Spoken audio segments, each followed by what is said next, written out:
Diego Lopes and John Silva, what an incredible scrap. I know all of you already seen it. I'm not going to do a frame-by-frame crazy analysis, step-by-step. It was just an incredible fight. I want to leave it at that. You know, it was crazy. Jean Silva throws a back kick and gives Lopes the great opportunity to take him down. Guys, for those of you who are not familiar with Lopes, he's really good on the ground. He's not just good. He's like probably the best on the ground in the division. He's known for his aggressive subs. He's a jiu-jitsu instructor. He's a long-time black belt. He's very well known for having a very well-developed ground game.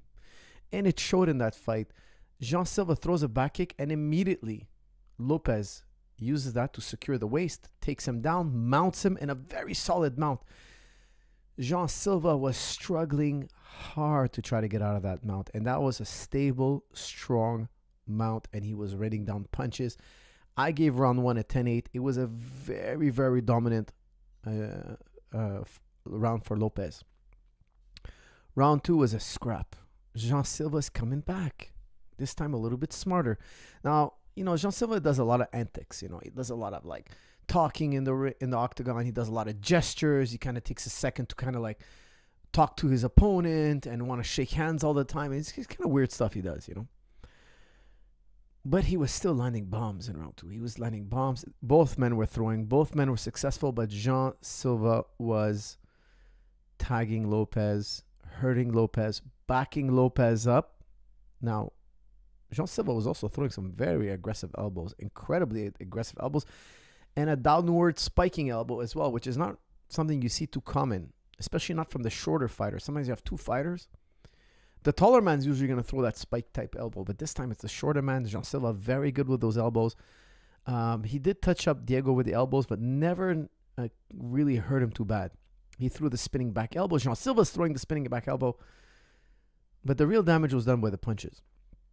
Jean Silva, known for his KO power, backs up Lopes. Lopes backing up, throws the spinning elbow, catches Jean Silva right off the top of the head, just like right off the top of the head. Knocks him down. Lopes gets on top, rains down a barrage of punches. The referee stops the fight. I thought it was a good stoppage. And then Lopes goes after Jean Silva's corner. He says, you know, all fight week they were talking smack. He went in there, he started cursing them, and they were cursing him back. And Jean Silva gets up and sees that and punches Diego Lopes behind the head. Now, I heard they've buried the hatchet since then, but I assume there's going to be some kind of fine, reprimand, or something. Nonetheless, guys, the fight was crazy. The fight was wild and crazy. And I really love watching those two fighters fight. I really love Diego Lopes, and I really love Jean Silva. I've taken a picture with Jean Silva. He's actually not the biggest featherweight. You know, and you see it in the ring. Lopes looked a lot bigger. And I'm telling you, I've met Jean Silva in the flesh. Like, we've taken a picture together. He's not that big of a featherweight. But man, is he a hard hitter. And I was really impressed. I thought he could have had a path to victory. Jean Silva could have had a path to victory. He was not careful enough. I think he kind of underestimated Diego Lopes. Even though he had a hard first round, he came in too many antics, not getting serious enough, in my opinion. Guys, with that said, don't forget to use promo code SUMMER50 off. It's on the bottom of your screen. It's in the description as well. Get 50% off anything on jujiclub.com. I just released how to deal with half guard pressure from the bottom, how to retain guard from the bottom, how to reverse, how to attack from guard when somebody's a top half guard pressure fighter. Make sure to check it out. Okay, guys, I'm answering questions only on this fight. So please, if you're doing super chats, make sure it's on this fight. Coach, I honestly think that Silva would have knocked out Lopes if he had a bit more patience. He was piecing him up badly. Lopes didn't have an answer. That's from Yahya. Well, that back elbow was not a bad answer. I would say, Yahya, that's a very... I think you're partially right. Because the thing is, Jean Silva, if he was more conservative and more careful, I think you're right. He could piece up Lopes. Why throw a back kick? You don't want to be on the ground with this guy, and Lopes is a killer on the ground. When you throw a back kick, you're exposing your back. Silva has a hammer in his hand. He has hands of stone. Why not force Lopes into a boxing match? Why allow him to even have a chance at taking you down?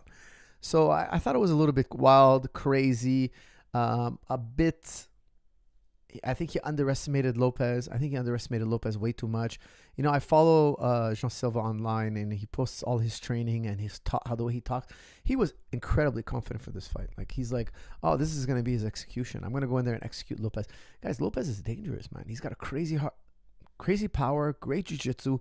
He's a very powerful uppercut. Like, he's a dangerous man. He's a very, very dangerous man, and he's no stranger to finishing. He finishes his opponents on a regular basis. Okay, he didn't have a great outing against Volk, but other than that, I mean, he's really been impressive. Jean Silva needs to get more serious. He needs to cut out all these antics. He needs to get more organized and more strategic, because the competition is fierce. And I think he underestimated Lopez, and that was the ultimate reason why he lost. How can you underestimate someone when you're fighting at a high level? That's on Zojev. Zojev, maybe sometimes, you know, like, it's really scary to get in the octagon. You got to convince yourself you can't be touched. You're the best. You're much. I think sometimes, honestly, working with so many fighters for so long, I think some of them, they need that encouragement. They need that encouragement. They need to be told they're better, and they're going to walk through this guy, and it's going to be just to get in the cage. And once the fight starts, you know, the instincts take over. But I think a lot of it is hyping yourself up to actually get through the intense moment, because it can be very scary to get into the octagon. Very scary. Silva was winning round 2 while trying to get back from a 10-8 round in round 1. That's from Gabe. He was winning round 2, but he needed a finish. Because imagine he won round 2 and then round 3. It would have been a draw. Because I'm not sure if they officially gave him 10-8, but I gave him a 10-8. So it could be a draw or a majority draw if 2 of the 3 judges gave a draw in round 1. So he really needed a finish, you know, because he was mounted for a while and he got hit quite a bit. And I'm really impressed with his conditioning, because he was mounted for a long time. He was struggling hard to get out. I mean, he was working really hard. And when he finally got out, he looked like he had the gas tank for it. He had the gas tank to come back strong in round 2. Okay, guys, we're just doing the Silva-Lopez fight for now. We're not doing anything else. And then I'll open it up to ask me anything. I won't stay too long on this topic.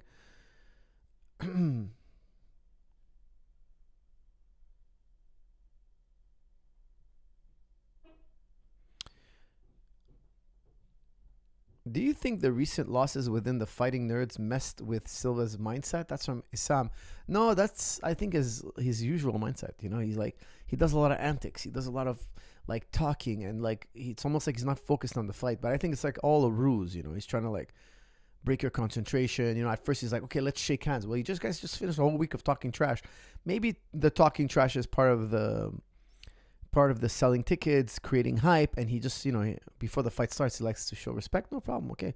I like what Lopez did. He's like, okay, I'm shaking your hand once. Like, don't ask me to shake your hand like 20 times, you know, because you've seen in his past fights, Silva, he'll like do a combination, then want to shake your hand. You hit him, okay, let's shake hands. Now, every time something significant happens in the fight, he wants to shake hands. It could be really annoying. You're breaking the flow of the fight. It's quite, you know, like, unnecessary. So I think you watch Lopez, he's like, okay, one time though, we're doing it once, and he shook hands and let's just fight. And I think he could be quite, I find it a bit annoying, because I just want them to fight. I want to watch them fight. And then I feel like Silva's always like breaking the rhythm of the fight by doing some kind of weird antic. You know, like Merab does that too, but it's kind of funny the way Merab does it. When Silva does it, it's kind of like eating up time, and I don't find it as entertaining. When Merab does it, it's kind of funny, it's cool. I think he picks the right moments. I think it's part of his personality. And I'm a big fan of John Silva's fighting style. At least that, you know, I really like his fighting style. But the antics, I'm not a big fan of those.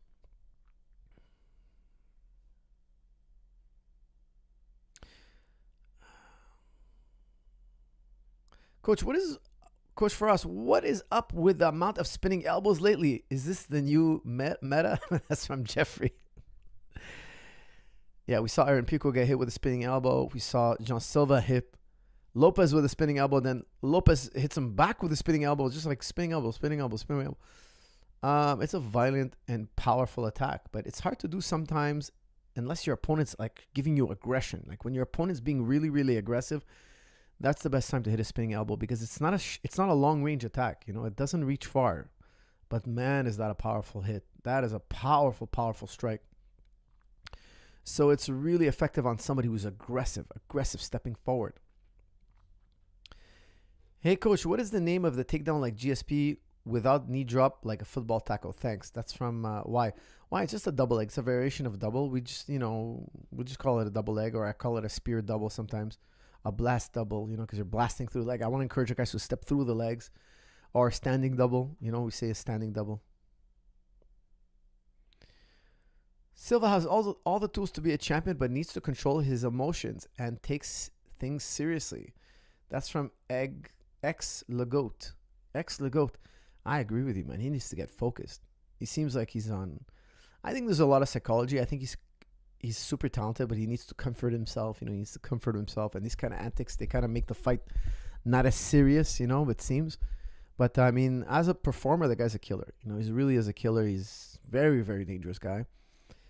He might become world champion. It wouldn't surprise me in the least because he's such a talented guy. But for now, he's gonna have to probably put at least 2 wins together. Hey, coach, what is the name of... Oh, I did that one. Pratis won by spinning elbow. Oh, yeah, that's right. Pratis also won by spinning elbow against Jeff Neal. That's right, of course. Yes, killer. It's a killer move. Absolutely a killer move. Coach, did you hear the story about behind Jean Silva's barking? That's from Danilo. Yeah, I heard his mother was assaulted. That's the simplest way I can put it without triggering the word protection program thing. She was assaulted in front of him, and then he started, I'm not sure, he started barking because it was soothing him or something like that. I have to hear that story again, but it became like a nervous tick of his, but he was traumatized in his youth watching his mom, I think, defend herself. And when she defended herself, and I assume it's legitimate. I don't put that in quotes. I don't want to say the word what she did because the YouTube algorithm. But let's just say she deleted somebody. Okay, let's just say it like that.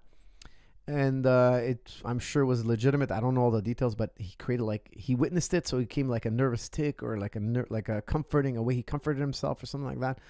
I don't remember the exact details. I have to look it up again.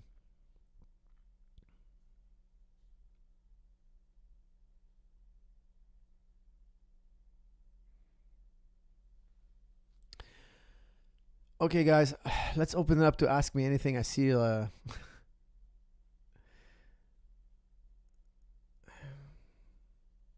see a lot of people now want to move on. Okay, let's go. This is the shortest we ever done on a fight. Look, it was an entertaining fight. I don't want to dissect it and make it like a scientific breakdown. It was a fun scrap, 2 studs. It was wild and crazy. I absolutely was action-packed. I love the fight. Those are 2 superstars. Both those guys can be champion. What can I say, man? It was just a crazy fight. Okay, guys, what else we had? We had one here.